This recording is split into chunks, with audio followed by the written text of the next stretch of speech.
evening, guys. Hello, and welcome back to my channel. I'm Angela. I need to move that out of the way. So I'm doing my best. This second video in the past week, second regular video. I hope you all are doing well. I'm gonna try something else new tonight. I like to talk. So, for one, hopefully I don't run out of space.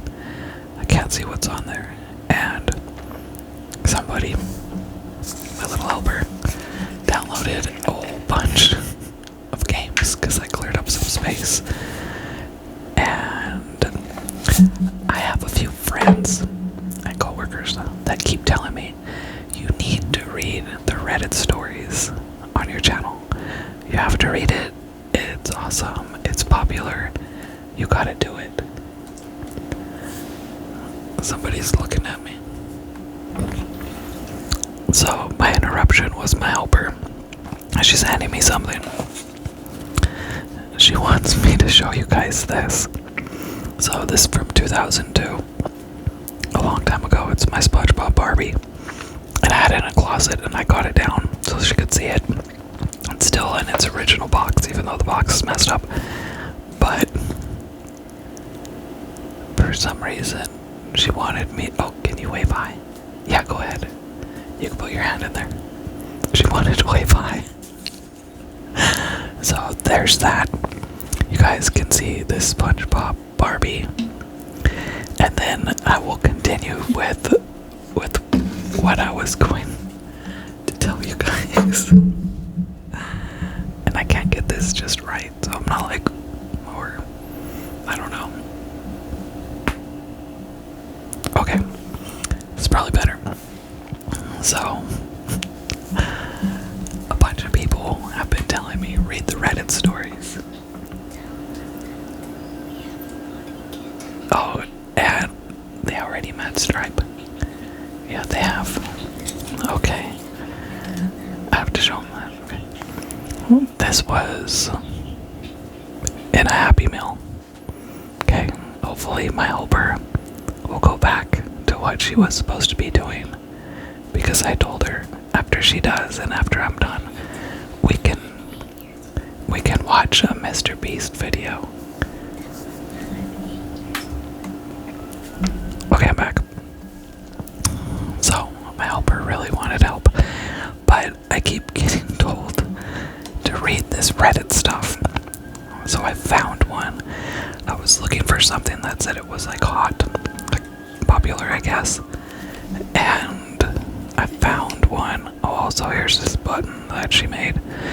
You guys had to see that. So the one that I found, it says, oh, and it's from 6 months ago, so sorry. This is the first time I'm doing this, so it's probably not going to be great. But it says, I began recording my sleep to document my sleep talking. Last night, something spoke back. Oh, but it says fiction. Should I still read it? That's cool that they label it. But I mean, I guess you can still lie. Like, how is anybody gonna know? So let's read this story. I'm a chronic sleep talker. Even since childhood, I've been known to have conversations in my sleep that can either scare you senseless or make you pee yourself laughing. My little brother was the first to notice. We shared a room in our early years, and the poor guy just so happened to be on the receiving end of some of my scarier episodes. He woke up one night to find me sitting on the edge of my bed, begging for them not to hurt me. He told me he watched me sit there for at least 20 minutes, sobbing while I slept. That wasn't the part that scared him, though. No, the part that scared him was the screaming. No words, just his older brother's violent shouts that pierced through the darkness and reverberated off of the wooden walls. He told me it didn't stop until my parents came in and shook me awake. I had no memory of the incident, but the whole ordeal led to my brother opting to sleep on the couch for a long say I blamed him. I mean, I'd probably be traumatized too. If I had to witness something like that at such a young age. Time went on, and as I grew into my teenage years, those screaming incidents became more and more frequent. They always ended with my parents barging into my room and shaking me awake with terrified and concerned looks on their face. I had my own room at this point, but I'd still managed to wake up the entire household with my talking and screaming on multiple occasions. I ended up being put on clonazepam in my later teenage years after the sleep talking and night terrors became too much for everyone involved. It's a drug prescribed to people with sleeping disorders, and it really did help. Did you guys see the firework? It's that time. And it really did help with all my late night escapades. That's the thing though, I can't say I remember any of those incidents. The proof was there, sure, but no matter how hard I tried, I just could not recall what it was that had me so riled up in my sleep. Regardless, I took the medication and the incidents ceased. We were finally able to get a good night's sleep, and I could feel the tension of bedtime let up a bit. I moved away from home at 20 and got an apartment in the city a few blocks away from my college campus. I lived alone, and I didn't want to have a roommate, so I picked up a lot of extra shifts at one of the local pizza parlors. With money tight, I decided not to get insurance benefits for my job. American, and we're right. The land of the free and the home of the ever-increasing rent prices. That being said, when the insurance lapsed and I was no longer able to get refills on my clonazepam, I chose to start recording myself sleeping just to see if I still struggled with those adolescent night terrors. I set the camera up on my nightstand, facing directly towards my bed.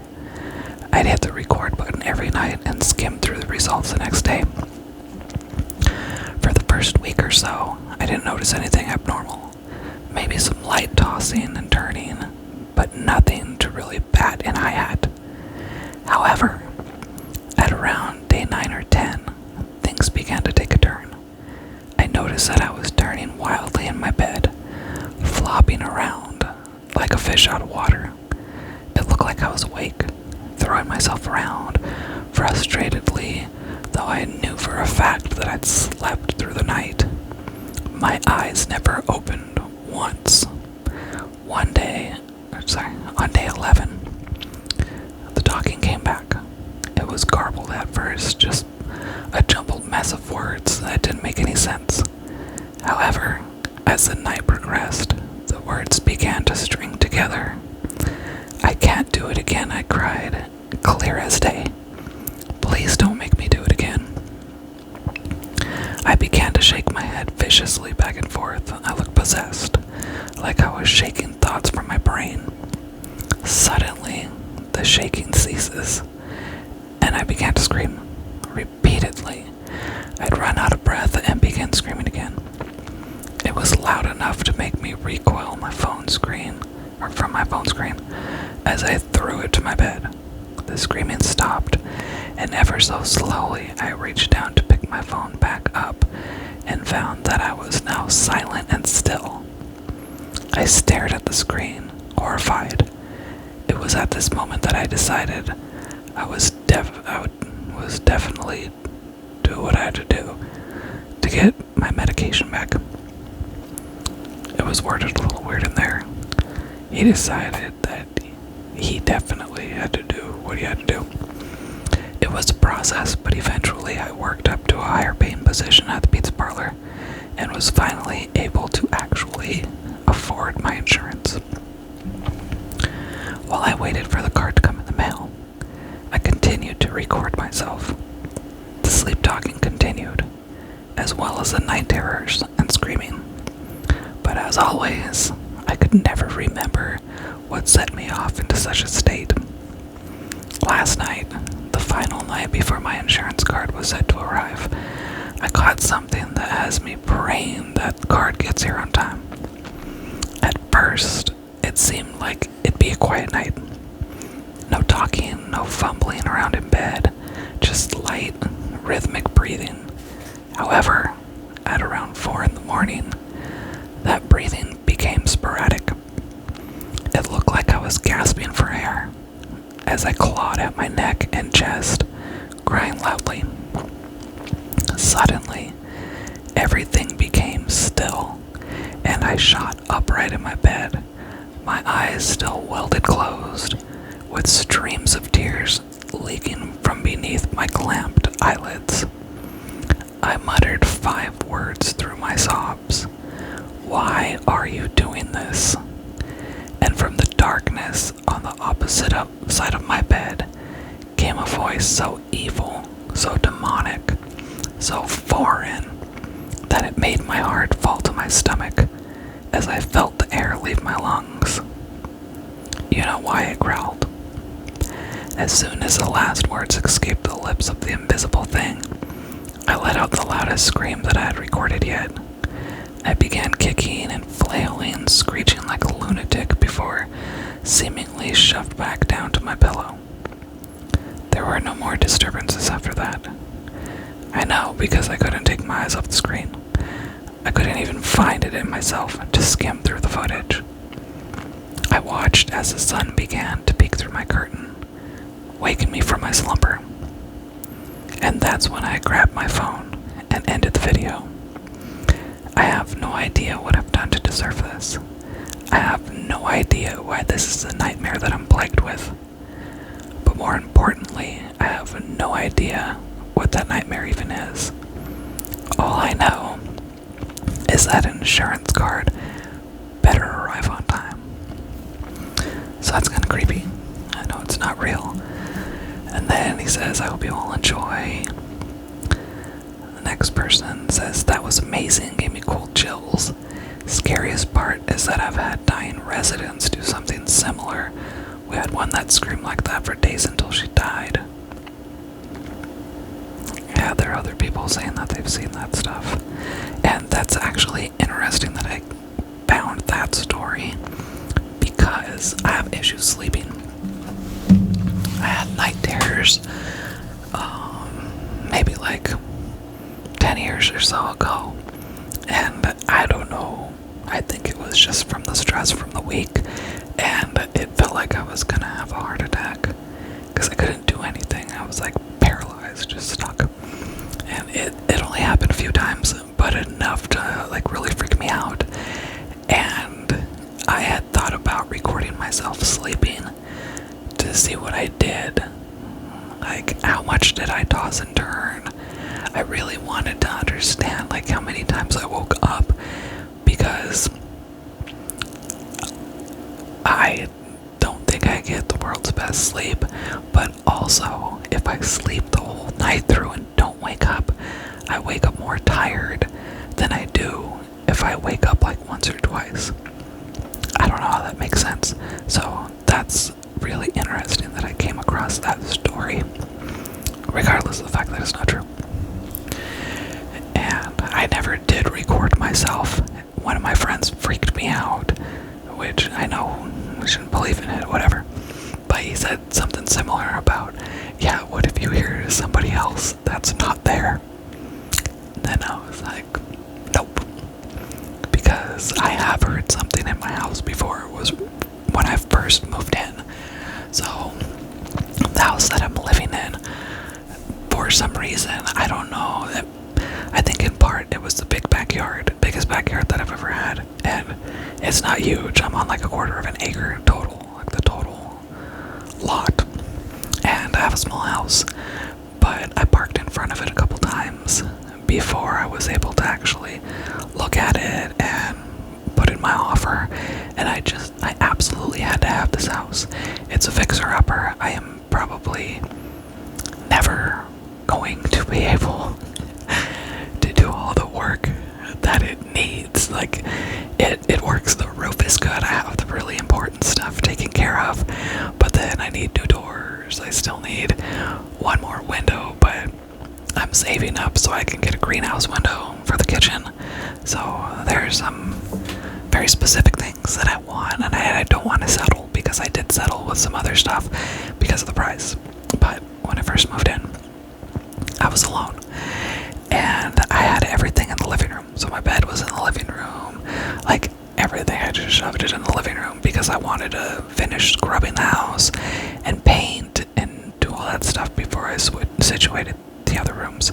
And it's tiny. I have kitchen, living room, bathroom, 2 bedrooms, garage. It's a very small house, but it's perfect. It's perfect for us. So I had gone to bed that night, and normally, like, if I hear a noise, I'll get all spooked and like go under the covers, and it's scary. Like, I don't know how else to explain it other than like kind of freaks you out or something. And plus, I had just moved in, so I didn't know how the neighborhood was. I wasn't familiar with anything yet. So in the middle of the night, I woke up, which again, nothing out of the ordinary, like I would normally wake up a time or two. But I woke up to an old lady's voice calling my name, and it was from the hall. It's a tiny little hall, like it's just where you go through to get to either the bedrooms or the bathroom. That's it, it's tiny. And I wasn't scared, and I don't remember anything else. I just remember hearing my name, and I was calm. And then I went back to bed, or like back to sleep. But it was from the hallway, and it was so freaky. And I know sometimes our minds do weird things when we're going to sleep. Like if you hear a knock on the door or something, I get that a lot, where I'll hear a noise right as I'm dozing off, but the noise didn't happen. I don't know, I should look it up. But it was so freaky, and I told some of my friends. And then I also told them I knew that someone died in my house. There was an older lady, and the story was the guy that lived here before, he would acquire girlfriends from like the senior places. And I don't know all of the story, but this was one of the ladies, and my neighbor actually, I guess, was the one that had found her after she passed. And I think I know where she passed away at, because there's this like weird mark in my living room floor, and the floor's clean, like it's been scrubbed a million times, but there's kind of this like indentation. So I don't know if it has anything to do with that. I never asked. I should ask her and see what she says. But that is so freaky that happened to me, that I have thought about recording myself, and then I come across that story. So that was interesting. And thank you guys for hanging out with me and listening to the story. If you guys want me to find other stuff on Reddit or somewhere else where I can read stories, let me know, because I like to talk, and I'll talk your ear off. But as always, thank you guys very much for watching, or listening, or both, whatever you're doing. I hope you all have a wonderful night, wonderful day, and I will see you guys later. Bye-bye.